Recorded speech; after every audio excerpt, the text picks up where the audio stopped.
Hi everyone, this is Emily Leiphart from Art from the Heart. Welcome to our next Too Many Cards video. Kaylin and I are super excited to partner up with Concord 9th for this video, and they are sponsoring two $25 gift certificates, one from each of our YouTube videos. So be sure to watch both because there's another surprise that will be explained shortly. Kaylin and I are featuring the Fine Line Floral stamp set and dies. These were part of the March release. I fell in love with this set as soon as I saw Angie's sneak peeks, but I love all of her samples. It was an absolute pleasure to work with this amazing 6x8 stamp set with a large grouping of outline florals and 3 filler images which fill in 3 of the flowers, so you don't have to color if you're not into coloring or if you want to make quick and easy cards. Of course, you can always color this bouquet without using the other stamps, but it's nice to have options. This stamp set is extremely versatile for different occasions, and you can even mix and match these sentiments with other Concord 9th sets to make a card for Mother's Day, which is coming up soon. The Fine Line Florals die set is made up of flowers and leaves, which can be layered on top of the stamped images or used on their own. Talk about versatility. These are really stunning, both layered and on their own. The surprise I mentioned earlier is that Kaylin and I had the honor of working with a brand new stamp and die set that will be released on May 9th. The filled-in floral stamp set and dies are companion sets to the Fine Line Florals bundle.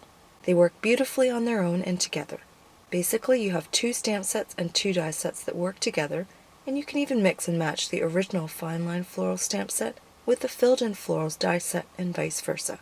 If you're like me, you'll want both stamp sets and die sets. If you've already watched Kaylin's video and seen her phenomenal projects, you'll notice that she primarily featured the stamps from the new set. I'll be focusing more on the dies in my video. Between the two of us, you'll have so many great ideas for creating with one or all 4 of these sets. What I love about the filled-in floral stamp set is that there are leaf stamps, whereas in the original Fine Line Florals you can only add leaf dies. The look of the stamps is bolder with a watercolor look.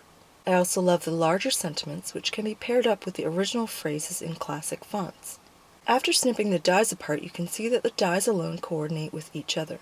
If you're not a stamper, you could create beautiful cards using just the 2 sets of dies. The new filled-in florals die set is a solid outline that matches perfectly with the Fine Line Florals dies, so you can make a card or scrapbook layout with just floral dies. These would be really stunning.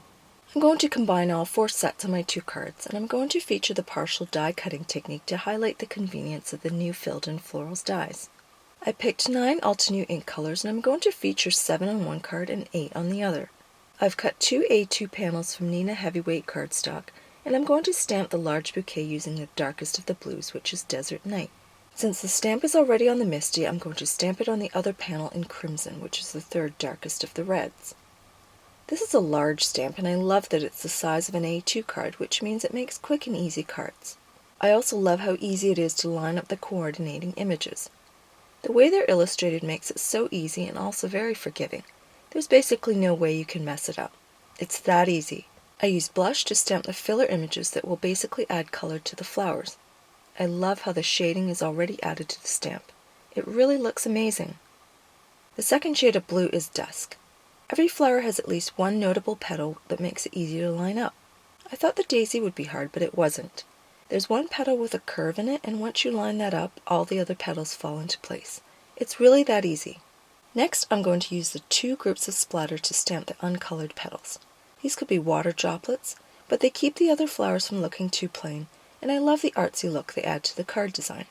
You could also use these in the white space surrounding the bouquet as controlled splatter. I use ocean waves on the blue flowers and limestone gray on the red flowers. Now that all the flowers are stamped, I'm going to do some partial die cutting. I'm going to use the new filled-in florals dies to cut part of 2 of the flowers so I can tuck die-cut leaves underneath these flowers without having to cut off parts of the leaves. Even if I used the original Fine Line Florals dies to cut the leaf dies, they would look weird sitting next to flat flowers. The partial die cutting will add dimension and a cool effect to the card without a lot of bulk. I'm going to be using the Spellbinders Platinum 6 die cutting machine for all of my die cutting. I hold the die in place with removable tape and sandwich it between the 2 cutting plates. I don't want to cut the flower to the edge of the panel or the whole piece will fall off.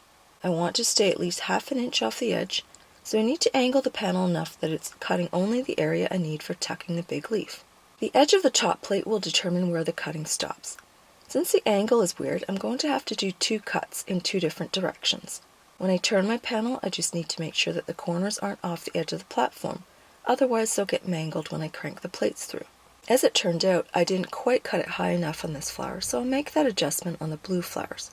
Off camera, I go back and cut the red flower another centimeter closer to the edge of the panel.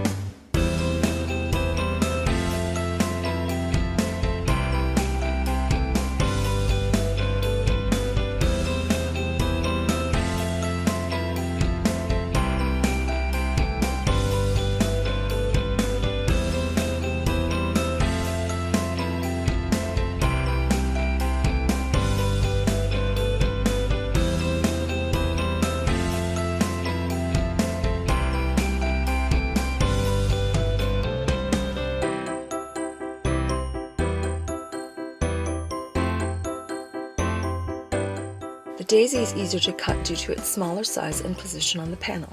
The angles required to partially die cut it aren't nearly as awkward, and I only have to run it through once. I just look for that little hooked petal that the stamp layers match up with, and the die easily lines up as well. After die cutting 2 sets of gold glitter fine line leaves and 2 sets of vellum filled in leaves, I can start to assemble the bouquet and give you a better idea of how the partially die cut flowers look with the layered leaves. The reason why I added the solid vellum layer is so I can layer the 2 smaller leaves without the gold lines interfering with each other. Also, if the leaves are layered over the other flowers in the bouquet, it won't look bad. The vellum acts as a diffuser and adds a softness to the boldness of the gold. Before permanently attaching the leaves to the panel, I need to know where the sentiments will go and how they'll look with the leaves. I want to use the sentiment, "Hello, darling friend," from the new filled-in floral stamp set because it has an incredible die that cuts around the letters, making this the perfect statement sentiment. You know how in fashion you can have a statement piece that makes your outfit? Well, this is the sentiment equivalent of that. You can add this die-cut sentiment to any card and it'll make that card. I'm going to ombre stamp it to increase the wow factor even further. I'll use all 4 colors from each of the red and blue ink sets I used to stamp the flowers. Starting at the top, I stamp the sentiment in sea glass, ocean waves, dusk, and desert night. Since I'm using 4 different ink pads, and I don't want lines between colors, I try to rock and roll the pad as much as possible when adding the next color. Going back to the previous color will help blend the 2 colors together. Then I repeat the process with blush, rouge, crimson, and velvet. I wasn't as efficient in creating an ombre effect with the reds as I was with the blues. I kept making harsh lines with ink pads, so you see me wiping away ink with my cloth and stamping multiple times before I got it right. Now I can die cut the sentiment and have to say this die is absolutely brilliant. It's seemingly solid, which gave me a brief heart attack since I stamped first to die cut later. I thought I would have to die cut and restamp, but I was thrilled to see that 3 letters are cut out of the die so it could be lined up with the pre-stamped sentiment. Then I use a Spellbinder's tool-in-one to poke out all the little pieces, and look at these gorgeous ombre sentiments. I could literally make a whole pile of these in rainbow colors just for fun. Originally, I was going to make monochromatic cards, but then the little light bulb in my head went off, and I realized that swapping the complementary colors would look even better. I also needed a contrasting color between the sentiments and the flowers, so I thought I would die cut the sentiment die from gold glitter cardstock to match the leaves. Now I'm going to use micro glue dots to adhere the 2 layers of the sentiment together. Since the bottom part of the leaves are hidden by the flowers, I can also use micro glue dots to adhere the gold layer to the vellum layer. It's easier than using liquid glue, and I'm all for convenience and speed. After all of the pieces have been layered together, I can start to assemble the card. When I'm happy with the position of the leaves, I use mini glue dots to hold the 2 smaller leaves together. Then I flip the panel over and use 1/2-inch score tape to hold the leaves in place. I add a bit of foam tape under the edge of the flowers so it stays lifted, and this will provide dimension to the partial die cut right where the gold leaves pop out. It's such a pretty effect.